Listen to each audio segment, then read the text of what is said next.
नमस्कार, मैं श्रीमती सीमा पटेल, शिक्षक एलबी माध्यमिक शाला Syahimudi, education hub, block Katghora, जिला कोरबा, छत्तीसगढ़ से। और आज मैं विज्ञान से कक्षा 7वीं के से मैं मेरा जो शीर्षक मैं आपको बताने जा रही हूँ वो है जल चक्र। जल चक्र के बारे में यहाँ पर बताना चाहती हूँ। जो जल चक्र होता है वह हमने सब लोगों ने देखा है कि हमारी पृथ्वी में ढेर सारा जल है। हम मानते हैं क्योंकि हमारा पृथ्वी हो नीला ग्रह के रूप में होता है, माना जाता है कि वो अगर हम दूर से देखें तो वो पानी के कारण वो पूरा नीला दिखाई देता है। नीला दिखाई देता है समुद्रों में, महासागरों में, तालाबों में, झीलों में पानी होने के कारण। पर यह पानी हमारी पृथ्वी से किसी न किसी रूप में वाष्प के रूप में सूर्य की गर्मी में आकाश में चला जाता है, और आकाश में जाने के बाद वापस वो पृथ्वी में किस रूप में आता है उसके लिए ये जो एक चक्र जो चलता है उसे वाष्प में बदलना, वाष्प में बदलने के बाद फिर से वापस जल में के रूप में बदलना, और जल के रूप में बदलने के बाद फिर गर्म होकर जल वाष्प के रूप में बदलना, यही जल चक्र कहलाता है। जल चक्र को समझाने के लिए मैं यहाँ पर मैंने एक छोटा सा पेपर प्लेट लिया हुआ है। देखिए यहाँ पे एक पेपर प्लेट है, और पेपर प्लेट पर मैंने यहाँ आपको एक जल चक्र बनाकर मैं आपको दिखा रही हूँ, समझा रही हूँ। यह जल चक्र है को किस तरह से ये हमारी पृथ्वी पर पूरी तरह से जल चक्र होता है, किस तरह से ये पूरी प्रक्रिया होती है, इसको दिखाने के लिए मैं यहाँ पे एक छोटा सा जो ये TLM है मेरा, जिसे आप घर में भी आप सारे बच्चे बना सकते हैं, उसको मैं यहाँ पर दिखा रही हूँ। इसके लिए मैं जल चक्र के लिए मैंने एक पेपर प्लेट लिया हुआ है, कुछ कलर्स लिए हुए हैं और कुछ रुइयाँ ली हुई हैं, और ये जो है हमारा जो हम लोग का पेपर नैपकिन है वो है, बस इसके अलावा इसमें कोई चीज़ उपयोग नहीं की गई है। यहाँ पर रुई बादल के लिए है, और ये जो काले रंग के दिखाई दे रहे हैं ये पर्वत के लिए है। ये नीले रंग के जो हम लोग दिखाई दे रहे हैं ये आपका समुद्र या नदी तालाब को दिखाने के लिए उपयोग किया गया है। यहाँ पर हमारा सूर्य है। अब मैं आपको ये जल चक्र किस तरह से पूरी तरह जो प्रक्रिया है उसको आपको मैं बता देती हूँ।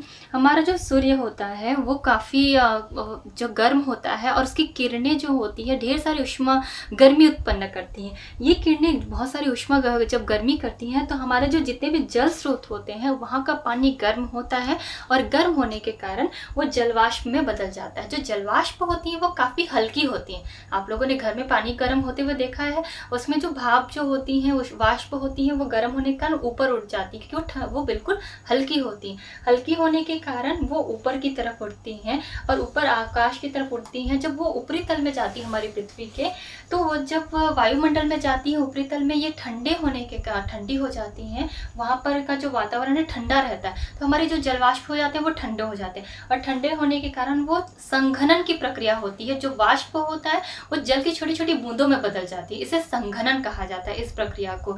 ये जो संघनन होने के बाद ये छोटी छोटी बूंदें हैं आपस में मिलती हैं, और मिलने के बाद बड़ी बूंदें बना लेती हैं, और वो बन जाते हैं हमारे बादल। बड़ी बूंदों होने के कारण वो बहुत ज़्यादा देर तक हमारे आकाश में वायुमंडल में नहीं रह पाती हैं, और ये बड़ी बूंदें हैं वो आपस में मिलते हुए भारी हो जाती हैं, और वो धीरे से हमारी पृथ्वी पर आ जाती हैं।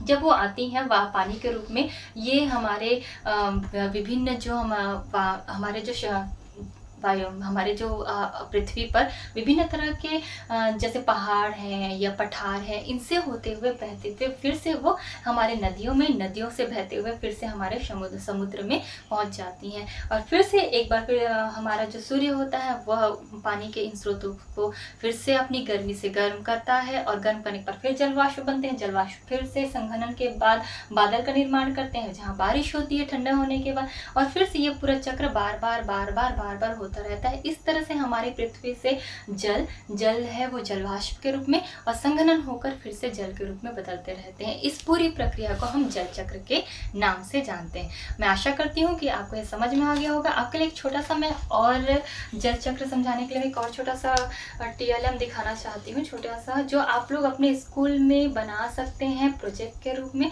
मैंने यहाँ देखिए, यहाँ पे मैंने छोटा सा पेपर से बनाया हुआ है। यहाँ पर ये पेपर है वो सूर्य का है, क्योंकि घर में भी कोई ज़्यादा चीज़ें हैं नहीं, तो ये चीज़ें मैंने यहाँ पे सूर्य के लिए लिया हुआ है, धागे से बांध दिया गया है।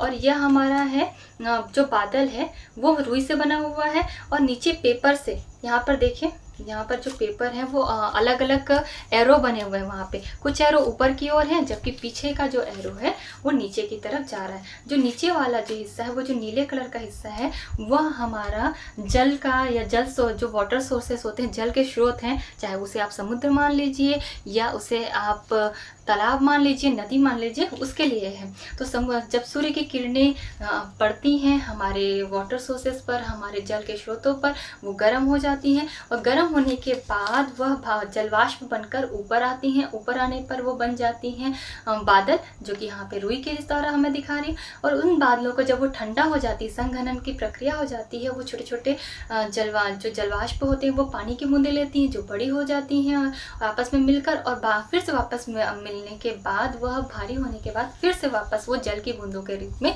नीचे हमारी पृथ्वी पर किसी भी पर आ जाती हैं और जल स्रोतों से मिल जाती हैं। इस तरह से इस TLM के द्वारा भी हम जल चक्र को अच्छी तरह से समझ सकते हैं और आप इसे अपने स्कूल में बना भी सकते हैं। धन्यवाद।